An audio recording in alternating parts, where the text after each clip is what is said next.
ఎవరు అవునన్నా కాదన్నా ప్రభుత్వం పని చేసేందుకు కీలకం ప్రభుత్వ ఉద్యోగులు. వారందరి కమిట్మెంట్‌తోనే ఏదైనా సాధ్యం. గుప్పెడు మంది ఉండేవారిని పట్టించుకోవాల్సిన అవసరం లేదు. ప్రజలు కోరుకున్నట్లుగా పాలిస్తే సరే. ప్రభుత్వం ఉద్యోగులను లైట్ తీసుకున్నా పర్లేదనుకున్నా ఏ ప్రభుత్వం కూడా మళ్ళీ అధికారంలోకి వచ్చింది లేదు. ప్రభుత్వ ఉద్యోగుల మనసుల్ని దోచుకున్న ఏ ప్రభుత్వానికి ఢోకా లేని పరిస్థితి. ప్రభుత్వ ఉద్యోగుల విషయంలో చంద్రబాబు వ్యవహరించిన తీరు వేరేగా ఉంటుంది. ఇక మాట వినని విద్యార్థుల విషయంలో కఠినంగా వ్యవహరించే పాతకాలం స్కూల్ మాస్టరీ మాదిరి బెత్తం పట్టుకొని దారికి తెస్తామనుకుంటే అది పొరపాటే అవుతుంది. ఈ విషయాన్ని ఎంతో ఆలస్యంగా గుర్తించారు చంద్రబాబు. ప్రభుత్వ ఉద్యోగుల్ని పనోళ్ళ మాదిరిగా కాకుండా విలువైన మానవ వనరులుగా చూడాలన్న విషయాన్ని ఈ మధ్యన కానీ ఆయనకు అర్థమైందని చెప్పాలి. గతంలో పోలిస్తే వారిని ఉద్దేశించి చేసే వాక్యాల్లో మార్పు కొట్టొచ్చినట్లుగా కనిపిస్తుంది. ఇదంతా ఒక ఎత్తు అయితే తాజాగా ప్రభుత్వ ఉద్యోగుల శక్తి సామర్థ్యాల్ని ఆయన ప్రత్యేకంగా ప్రస్తావించి మరీ పొగిడిన వైనం ఆసక్తికరంగా మారింది.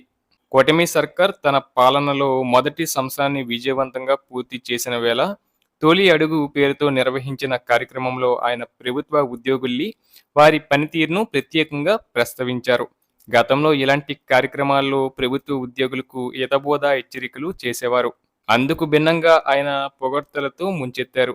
ఇంతకు చంద్రబాబు ఏమన్నారంటే సీఎం సర్వాంధ్ర 2047 గురించి చాలా ఎక్కువ చెప్పేస్తున్నారు. అన్నీ సాధ్యమా అన్న అనుమానం మీలో చాలా మందికి ఉండొచ్చు. నేను చెప్పింది జరగటం సాధ్యమే. ఇటీవల విశాఖలో కనీవినీ ఎరగని రీతిలో నిర్వహించిన అంతర్జాతీయ యోగా దినోత్సవమే ఇందుకు నిదర్శనం.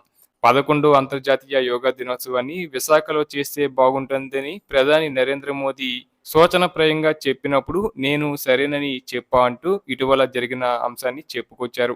ప్రధాని తనతో చెప్పిన విషయాన్ని విశాఖపట్నం కలెక్టర్‌తో చెబితే ఆయన 200 నుండి 300 మందిని సమీకరిస్తే సరిపోతుందని అడిగారంటూ నేను నవ్వి సూరత్‌లో 1,50,000 మందితో చేసి రికార్డ్ క్రియేట్ చేశారు. మనం 5,00,000 మందితో చేద్దామని టార్గెట్ పెట్టాను.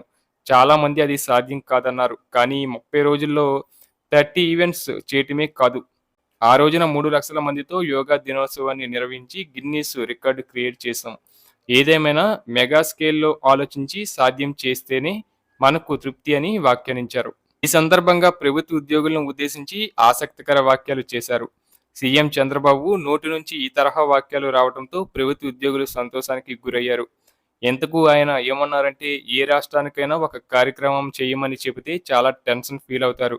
కానీ మీ వాళ్ళు చాలా నవ్వుతూ ఏం చెప్పినా చకచకా చేసేస్తున్నారని ప్రధాని కార్యాలయం అధికారులు మిమ్మల్ని ప్రశంసించారు.